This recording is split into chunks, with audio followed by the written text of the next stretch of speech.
Henry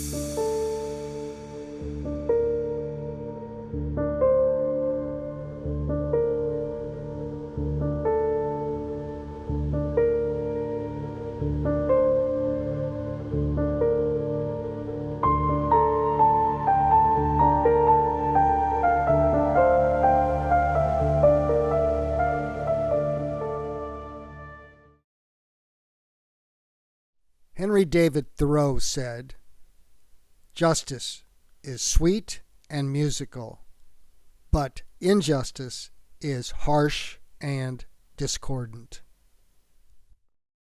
Hello and welcome to our 8-episode documentary, Is Patty Rorrer Innocent? My name is Michael Heavey. I'm a retired judge and CEO of Judges for Justice. I'm in Philadelphia in front of Independence Hall, where the Constitution was signed in 1787. This is a Howard Chandler Christie painting depicting the signing of our Constitution on September 17, 1787. It currently hangs in the East Stairway of the United States House of Representatives in Washington, D.C. George Washington is the presiding officer. In the middle center is Alexander Hamilton whispering into Benjamin Franklin's ear. When Franklin took his turn and signed the document, it was reported that, quote, "the old man wept," end quote. This was the second attempt by the former colonies, now 13 independent states, to form a union. In 1781, they came together and signed the Articles of Confederation. By 1786, however, the new government was failing. It was almost bankrupt. They needed a better form of government, and they believed this new Constitution would be the answer.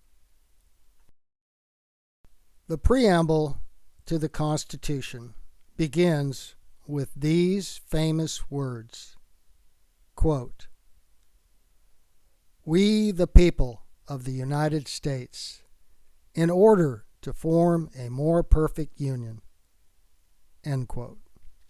Having failed the first time, the purpose of the 1787 Constitution was to, quote, "to form a more perfect union," end quote. The number one objective, the first order of business of the new government, was to, quote, "establish justice," end quote.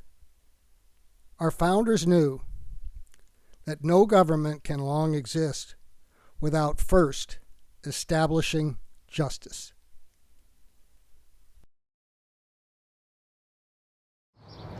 "60 miles north of here, in 1998, Patty Rorrer was convicted of a shocking crime. Was justice established in her case? We don't think so. But ultimately, that is for you, the viewer, to decide. An hour's drive north of Philadelphia is Catasauqua, a small town next to Allentown, Pennsylvania. Both are located along the Lehigh River in the Lehigh Valley. Here's what happened. It all started in December 1994. On December 15, 1994, Joann Katrinak and her 3-month-old son Alex went missing in Catasauqua, Pennsylvania, about 60 miles north of Philadelphia. The disappearance of the young mother and her baby made daily headlines in the Lehigh Valley.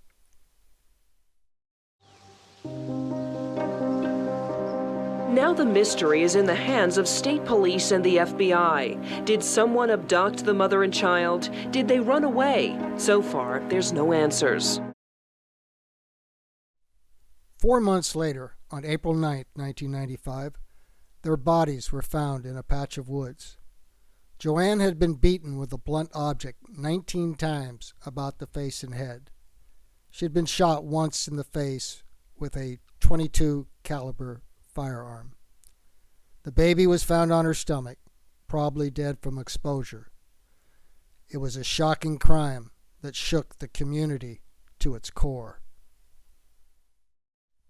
2.5 years after the crime, a woman named Patty Rorrer was arrested at her North Carolina home, torn away from her crying 18-month-old daughter, and taken to Pennsylvania. A raucous crowd was waiting. A crowd of about 70 onlookers yelled and taunted Rorer. It was just a lynch mob type situation. Baby killer, murderer. Patricia Lynn Rorer is charged with capital murder. Upon conviction, the Commonwealth would ask for the death penalty. As she left her arraignment, she was shaking and crying, but said nothing. In her hands, only a picture of herself and her own baby girl.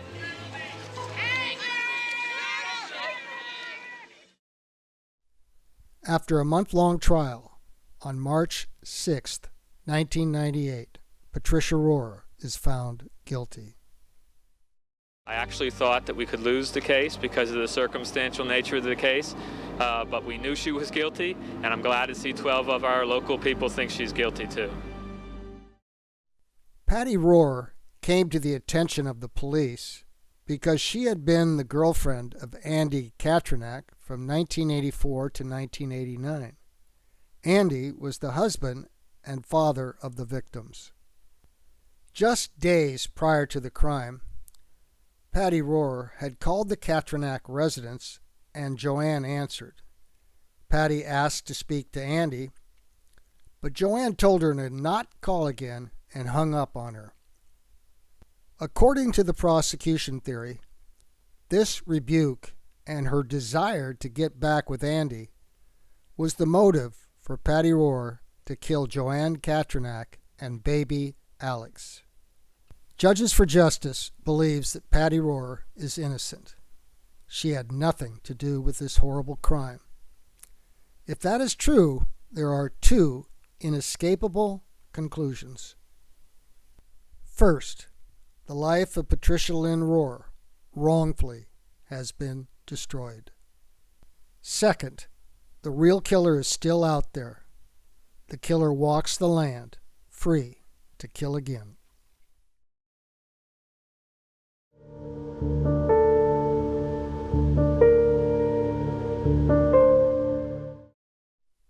Judges for Justice believes that Patty Rorrer is innocent. This documentary will explain why we think she was wrongfully convicted of murder and kidnapping. Before we get into why we believe Patty Rorrer is innocent, let's look at how Judges for Justice came about. Judges for Justice was co-founded in 2013 by retired Judge Peter Deegan of Michigan and me. You are looking at an August 2019 photo of us at a Michigan Judges Association conference at the Grand Hotel on Mackinac Island, Michigan.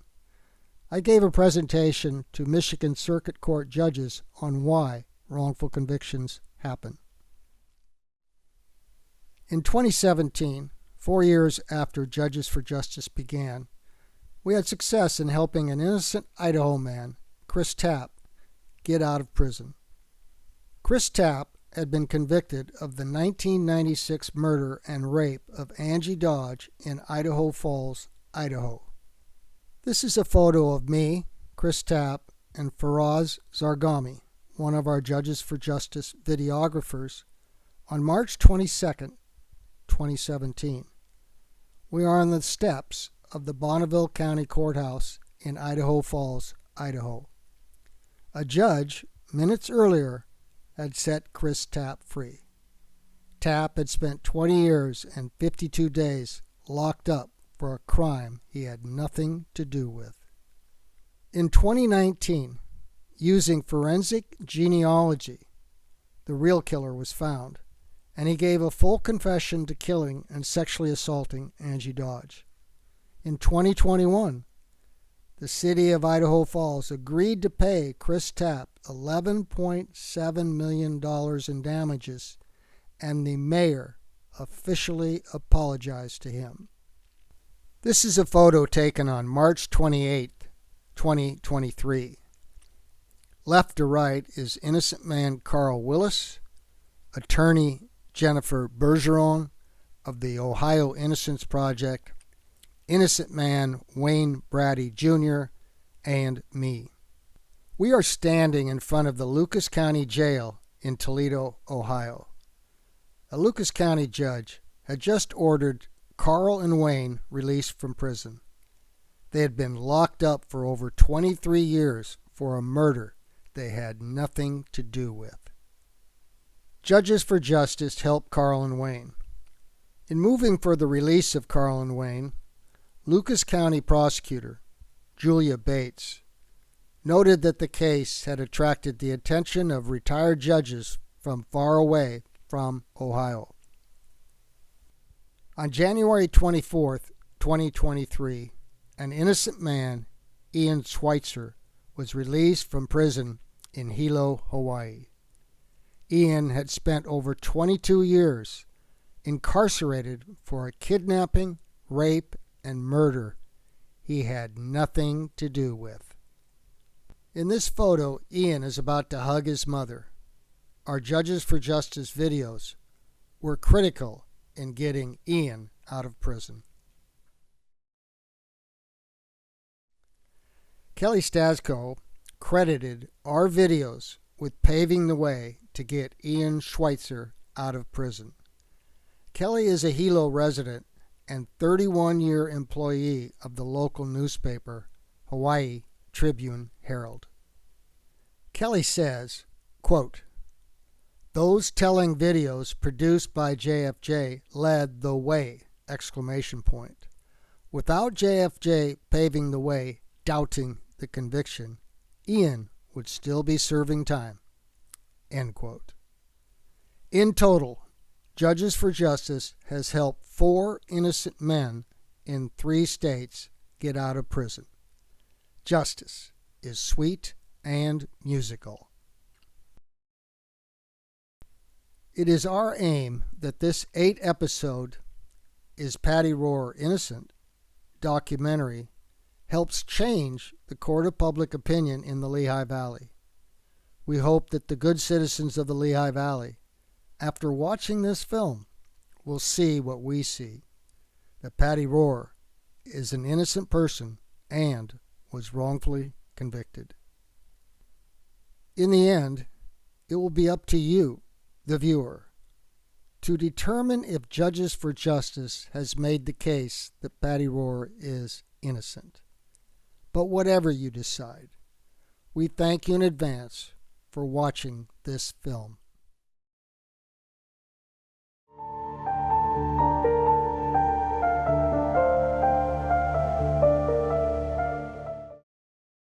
The murder of a young mother and her baby is difficult to understand. When we don't understand something, it's a good idea to go to an expert. The experts in violent crime are the FBI. Since the 1970s, the FBI has investigated, consulted on, and studied thousands of homicides. They have visited the killers in prison. Their experience and research can be used to solve violent crimes. Published in 2013, this is the 3rd edition of the Crime Classification Manual. Its subtitle states, "A Standard System for Investigating and Classifying Violent Crime." The first edition was put together by the special agents at the FBI's National Center for the Analysis of Violent Crime. The Crime Classification Manual tells us, quote, "Behavior reflects personality.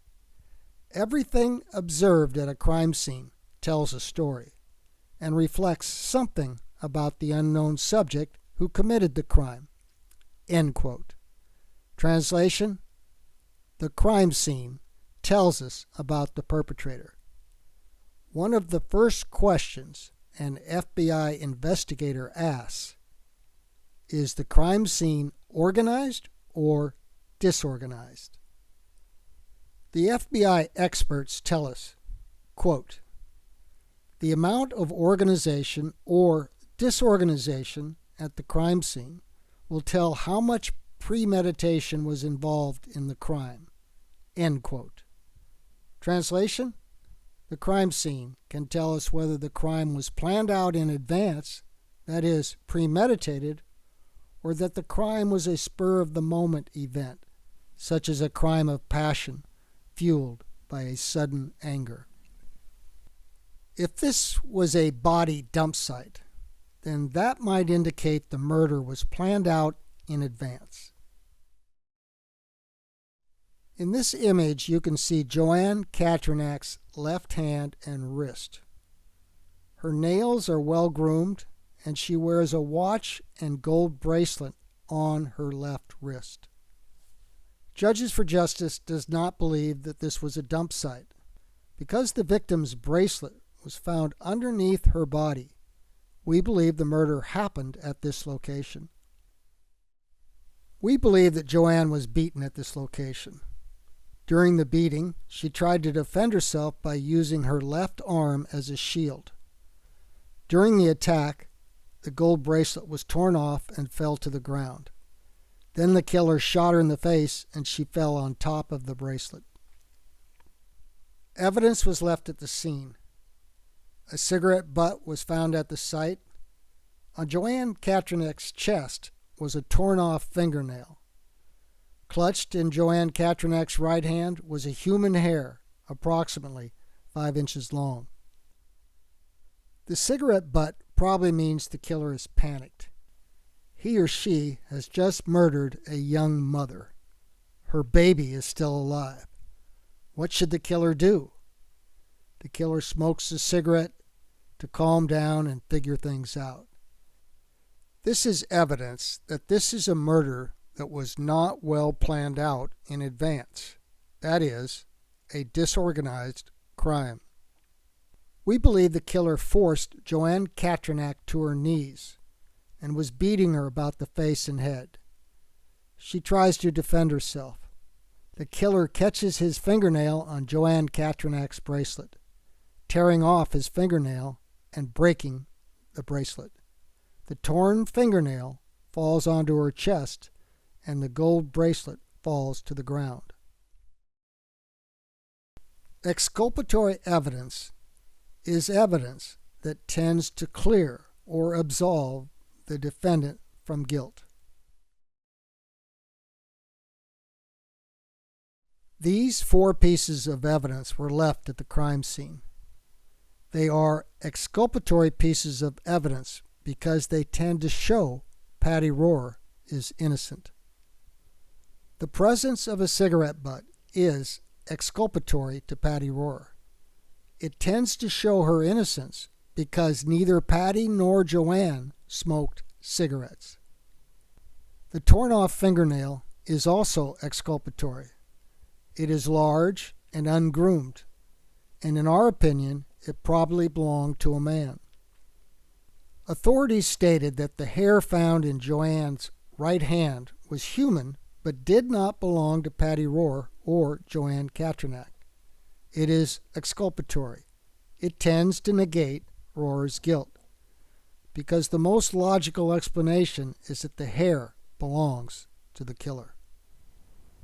The gold bracelet being torn off the victim's wrist evidences a crime of passion, not a planned murder. The FBI would call this a disorganized crime scene. It is haphazard, evidence is left behind. This indicates the murders were not planned. The killer did not get up that morning with a plan to kill Joann Katrinak. Why do we care if this was a disorganized or organized crime? Because, according to the prosecution, Patty Rorrer meticulously planned and premeditated this murder. She was able to drive from North Carolina to Pennsylvania and back, over 500 miles each way, undetected. Patty Rorrer was charged with 2 premeditated murders. The disorganized crime scene is exculpatory to Patty Rorrer because it is evidence that this murder was not planned in advance. The Crime Classification Manual categorizes homicides by the primary intent of the criminal. The categories are 1. Criminal enterprise, 2. Personal cause, 3. Sexual intent, and 4. Group cause. The murders of Joann and Alex do not appear to be motivated by material gain or sex. They do not appear to be sanctioned by a group. The motive, or the intent of the killer, appears to be related to a personal cause. The Crime Classification Manual defines personal cause homicide as follows. Quote, homicide motivated by personal cause is an act ensuing from interpersonal aggression and results in death to persons who may not be known to each other. End quote. The FBI identifies a type of personal cause homicide to be the argument conflict murder. On page 183 of the Crime Classification Manual, an argument/conflict murder is, quote, a death that results from a dispute between persons, excluding family or household members. In an argument conflict murder, the victim has, quote, the misfortune to cross paths and ignite the volatile, impulsive offender who is predisposed to violent eruptions, end quote. The FBI tells us behavior reflects personality. Yet, Patty Rorrer has no history of volatile and impulsive conduct, nor is she predisposed to violent eruptions. In a later episode, Judges for Justice will present an alternative suspect that was not investigated by the police. Suffice it to say, our alternative suspect has poor impulse control.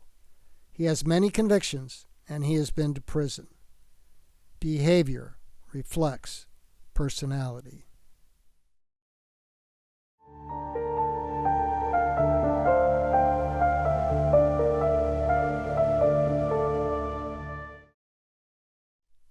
The Crime Classification Manual notes that one of the most important things an investigator can do is get the victimology.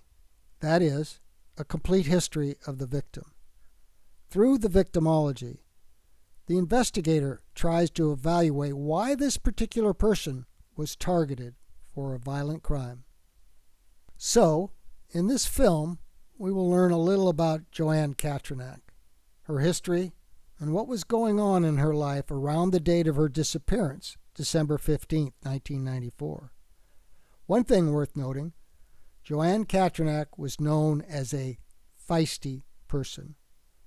Here's a friend of hers, Cindy Wired, on the Starz Network show Wrong Man. Andy didn't go out and party, didn't socialize. He's very laid back. He's a loner, and she wasn't like that. Joann was feisty. She was feisty. In our victimology, we are going to learn that in the aftermath of Joann Katrinak's disappearance, two of her friends believe that she left on her own. This is the first page of an FBI interview of Karen Devine, one of Joann's friends. The interview was conducted on December 30th, 1994, 15 days after the disappearance. Please note the red underlined portion where Karen said that she believes that Joann left on her own. Why did Karen Devine think her friend left on her own? We are going to show you a segment from the Starz Network show, Wrong Man. In this 2019 Starz show, Wrong Man, Ira Todd, a former homicide detective, is interviewing Karen Devine by telephone. Karen Devine says she visited Joann Katrinak before Christmas to pay Joann some money back, $200.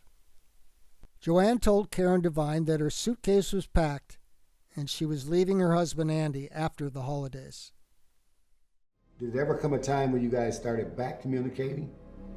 Only when we visited before Christmas. Okay. I owed her $200, and I told her, I had the money. She says, oh, just come here, I want to tell you something. We went into her bedroom. And why did she want to go into the bedroom so you could pay her the money back? Because she wanted to hide the money from Andy. Okay, now, did she tell you why she wanted to hide the money from Andy? Because she was putting money aside, to get away. She told me that she had a suitcase packed and she had money put aside and that after the holidays she was planning on leaving. Karen Devine, a good friend of Joann Katrinak's, says she met with Joann before Christmas. She says that Joann was saving money and hiding it from Andy. She had her suitcase packed and was going to leave Andy after the holidays. This is an important piece of information as we try to deduce why Joann became the target of her killer.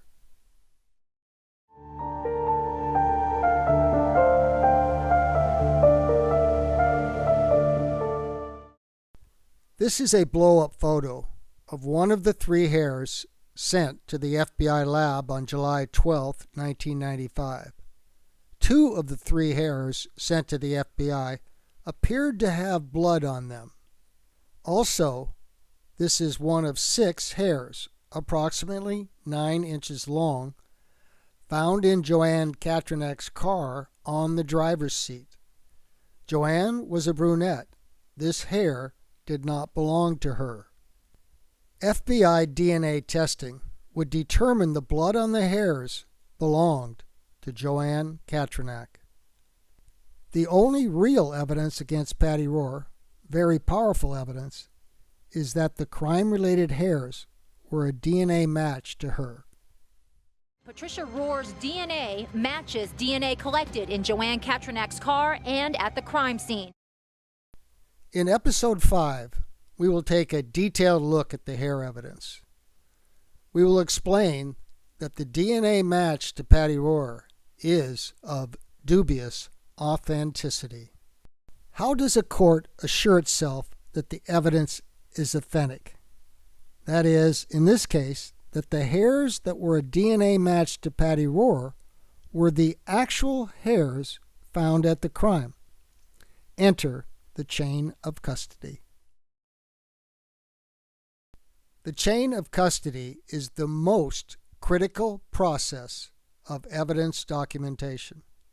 It is a must to assure the court of law that the evidence is authentic, i.e., it is the same evidence seized at the crime scene. Joann and Alex disappeared on December 15, 1994.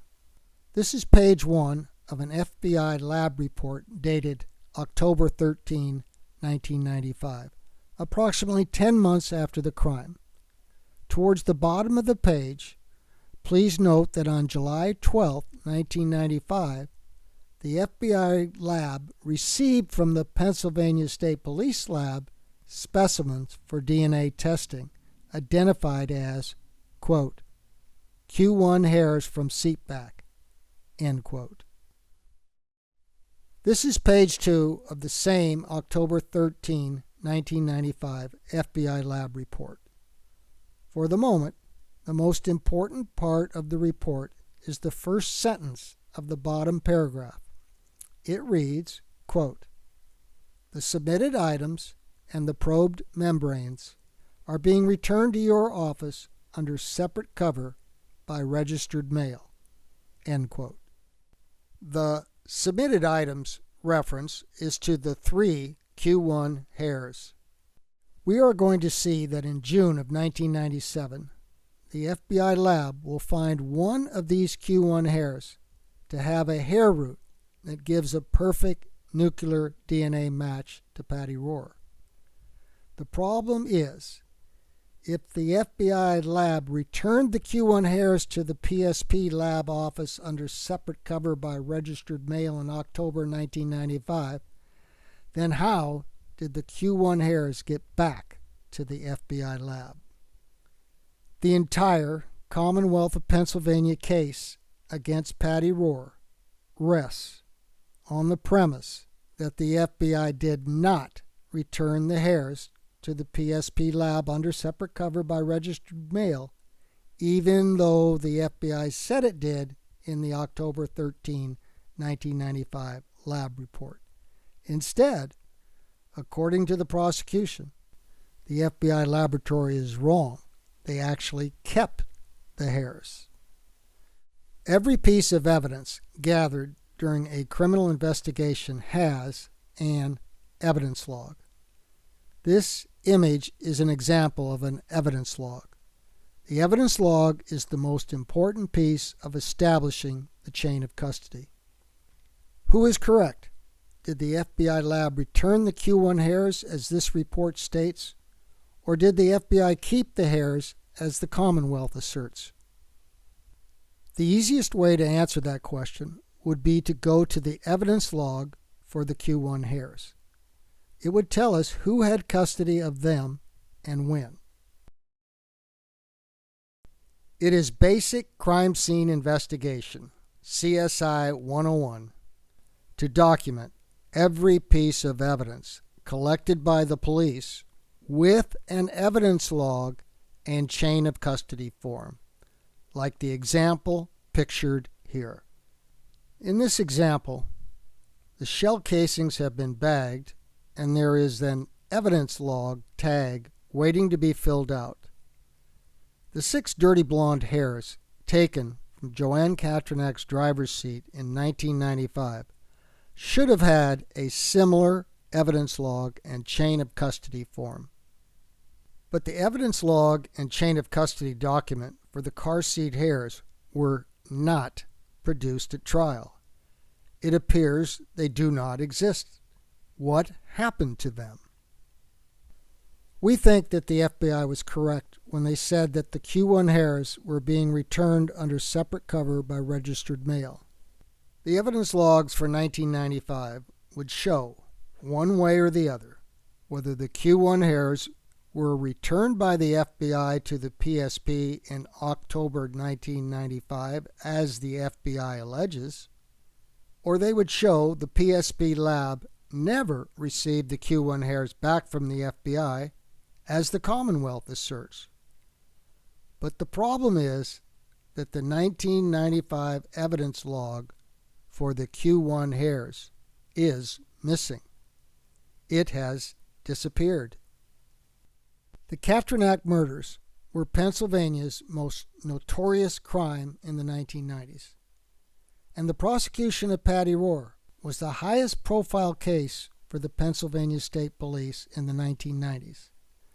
The PSP would have been meticulous in all their efforts, especially with the chain of custody of the critical hair evidence. The party offering evidence has the burden to prove the authenticity of the evidence. Bottom line, without the evidence logs, the chain of custody is irreparably broken. It is our opinion that the hair DNA evidence is of dubious authenticity and should not have been admitted at trial. In Episode 5, we will discuss the hair evidence in detail. Among other things, we will see that on November 8, 1995, the PSP forcibly extracted approximately 50 plus hairs from Patty Rorrer's scalp. If the FBI is correct that they returned the Q1 hairs under separate cover by registered mail on October 13, 1995, it would mean that on November 8, 1995, the Pennsylvania State Police had in their possession all of the crime scene hairs and all 50 plus hairs taken from Patty Rorrer's head.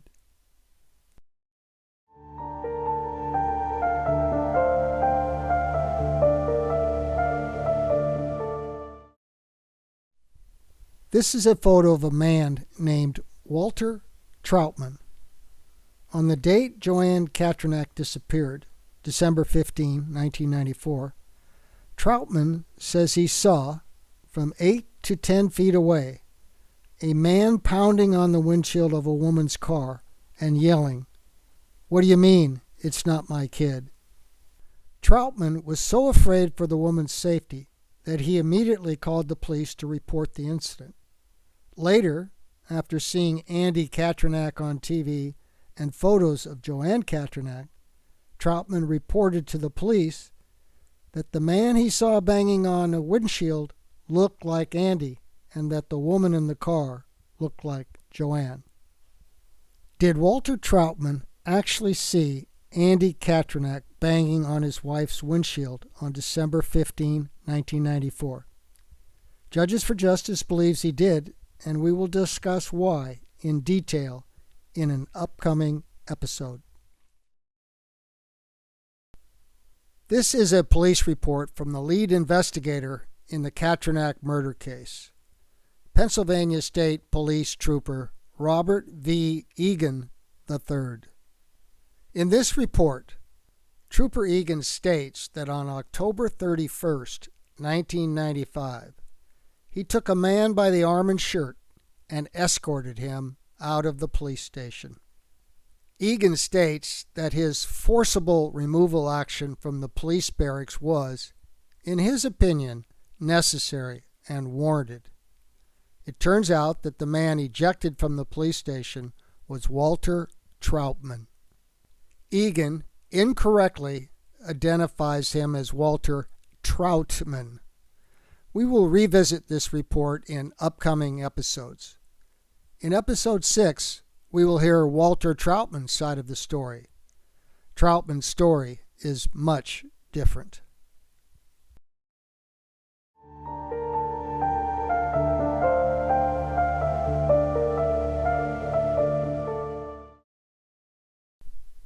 This is page 2 of an FBI report that was produced in response to a Freedom of Information request to the FBI.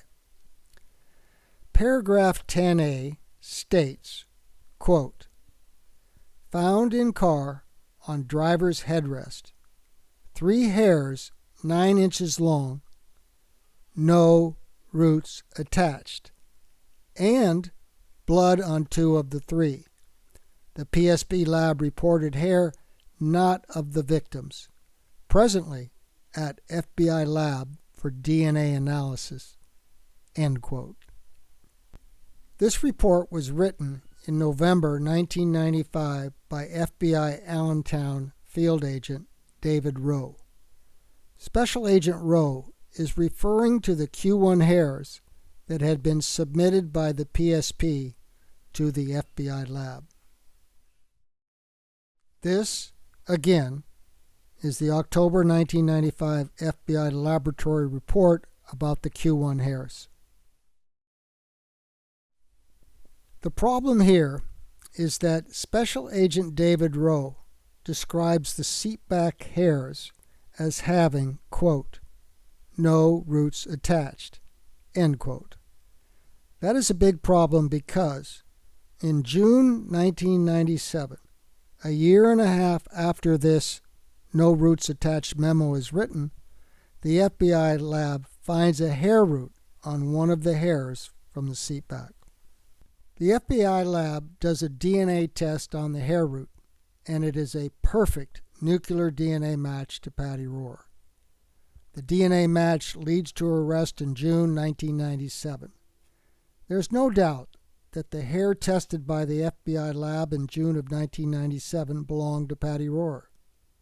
You cannot get nuclear DNA from a human hair unless it has a hair root attached.